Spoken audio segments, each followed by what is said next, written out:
मित्रों, इन 4 पक्षियों का घर में आना साक्षात माता लक्ष्मी का आगमन होता है। दोस्तों, प्राचीन काल में ऋषि मुनियों की यह मान्यता थी कि प्रकृति हमें अनेक छोटी छोटी बातों के संकेत देती है। ये संकेत आपके भविष्य से जुड़े भी हो सकते हैं। ये आपके जीवन में घटित होने वाली अच्छी और बुरी सभी घटनाओं की जानकारी देते हैं। यदि हम उन संकेतों को समझ जाते हैं तो यह हमारे लिए बहुत ही अच्छी बात होती है। लेकिन कभी कभी हम इन संकेतों को समझ नहीं पाते हैं या फिर नजरअंदाज कर देते हैं, जिससे हमें उसके शुभ फल प्राप्त नहीं होते हैं। आज हम जानेंगे शास्त्रों में बताए गए कुछ विशेष पक्षियों के द्वारा हमें कौन से संकेत प्राप्त होते हैं और उन संकेतों का क्या अर्थ होता है। आइए जान लेते हैं विविध पक्षियों के घर पर आने से कौन से संकेत मिलते हैं। साथ ही हम बात करेंगे एक ऐसे खास पक्षी के बारे में जिसका घर पर आना बहुत ही शुभ माना गया है। वह पक्षी साक्षात माँ लक्ष्मी का वाहन ही है। अगर ये पक्षी आपके घर पर आकर ये 3 संकेत देता है तो समझ जाइए कि आपके दुखों का अंत होने वाला है। आपका अच्छा समय शुरू होने जा रहा है।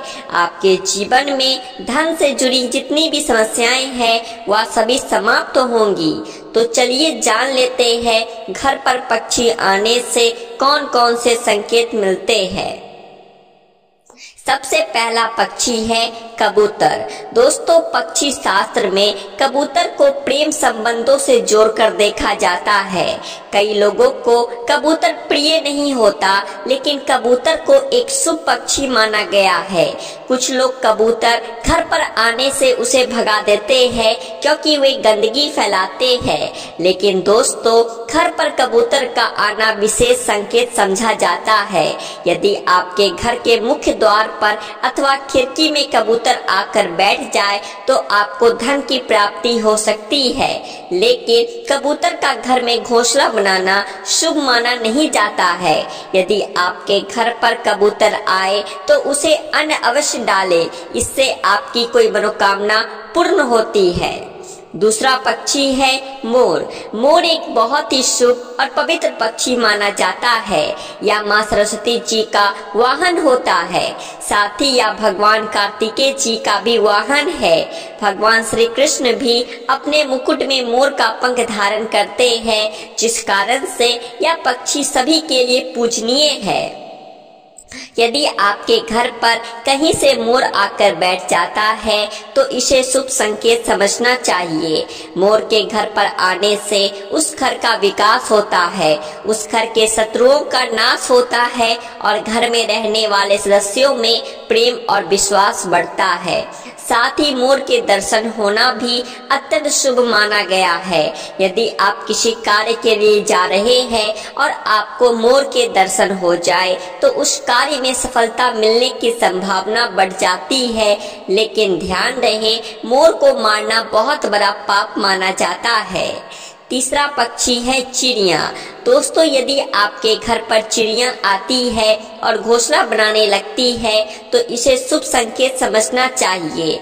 माना जाता है कि जिस घर में चिड़िया घोंसला बनाती है उस घर में धन संपत्ति आती है। यदि चिड़िया ने आपके शरीर पर अथवा खासकर आपके सिर पर बीट कर दिया तो यह बिल्कुल भी अशुभ नहीं होता है, या तो किसी शुभ समाचार का संकेत होता है। आपको जल्दी ही कोई शुभ समाचार मिलने वाला है। घर में भी यदि कहीं भी चिड़िया बीट कर देती है तो यह भी बहुत अच्छा संकेत होता है। दोस्तों, चिड़िया बहुत ही डरपोक पक्षी होती है। वह जल्दी किसी के करीब नहीं जाती, लेकिन यदि चिड़िया आपके आसपास या आपके घर में बिना किसी डर के आने जाने लगे तो समझिए कि आपके घर में बहुत ही शुभ और सकारात्मक ऊर्जा का संचार है। ऐसे घर में रहना बहुत ही शुभ होता है। यदि किसी दिन बहुत सारी चिड़िया आपके घर की छत पर आकर चहचहाने लगे तो समझिए कि आपके घर में कोई बहुत बड़ा शुभ प्रसंग होने वाला है, कोई खास समाचार मिलने वाला है अथवा किसी विशेष कार्य में सफलता मिलने वाली है। चौथा पक्षी है उल्लू। दोस्तों, उल्लू के विषय में कई ऐसी बातें और मान्यताएं हैं जो आज भी उसे शुभ और अशुभ के बीच में उलझाए रखती है। कई लोग उल्लू को अत्यंत शुभ मानते हैं तो कुछ लोग ऐसे भी हैं जो उल्लू को अशुभ समझते हैं। दोस्तों, उल्लू एक निशाचर पक्षी है जो रात में जागता है और दिन में सोता है।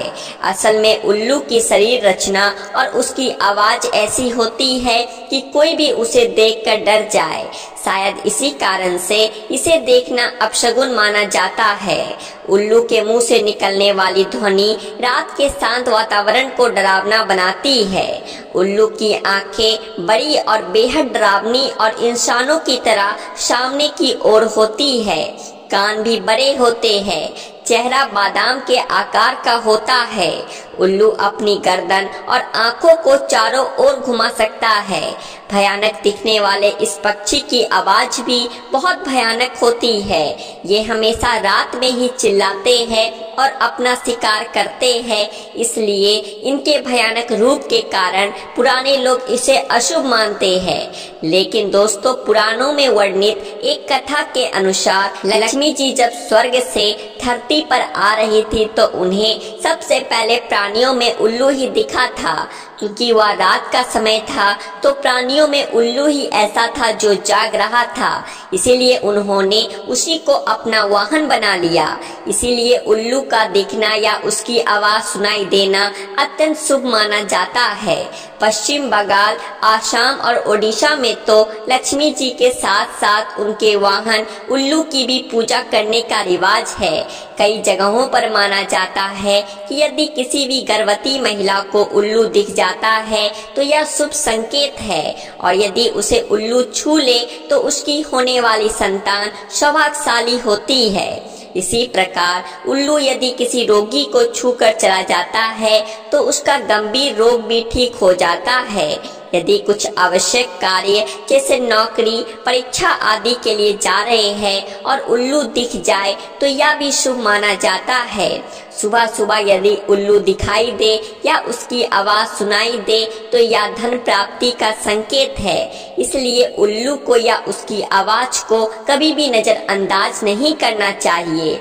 उल्लू की आंखों में आंखें डालकर देखना या उससे नजर मिलाना या मिल जाना यूं तो मुश्किल काम है, फिर भी यदि ऐसा होता है तो यह अत्यंत शुभ होता है।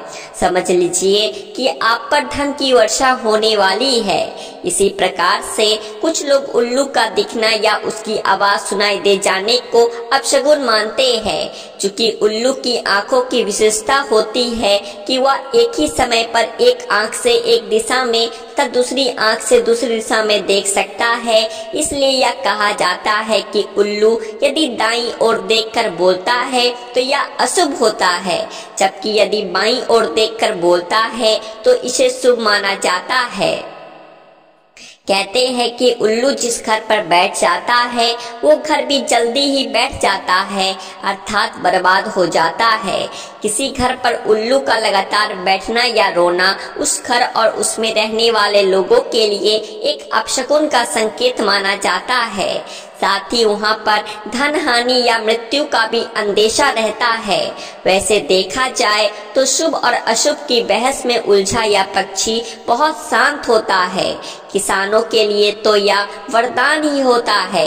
यह चूहों और इसी तरह के जानवरों का शिकार करता है जो फसलों को नुकसान पहुंचाते हैं, परंतु अब यह भी संख्या में कम होते जा रहे हैं। तंत्र साधना में और विशेषकर दीपावली के अवसर पर लक्ष्मी जी को प्रसन्न करने के लिए बड़ी संख्या में इनकी बलि दी जाती है। इसके नाखून, बाल और पंखों को तांत्रिक क्रियाओं में उपयोग किया जाता है, परंतु ऐसा करने वाले यह नहीं समझते हैं कि उल्लू तो स्वयं ही माँ लक्ष्मी जी का वाहन है। उसे मारकर तो माँ कभी भी प्रसन्न नहीं हो सकती। इसलिए यदि आप भी उल्लू के पंख या नाखून खरीदते हैं तो ऐसी भूल कभी ना करें। तो दोस्तों, इस प्रकार से शास्त्रों में इन खास पक्षियों के बारे में बताया गया है। क्या आपके भी घर पर ऐसे पक्षी आते हैं? उम्मीद है आपको यह जानकारी अच्छी लगी होगी। वीडियो को लाइक जरूर करें और ऐसी ही और जानकारियां जानने के लिए आपके अपने चैनल द आध्यात्मिक टेल्स को सब्सक्राइब भी कर ले। जय मां लक्ष्मी, जय श्री हरि विष्णु।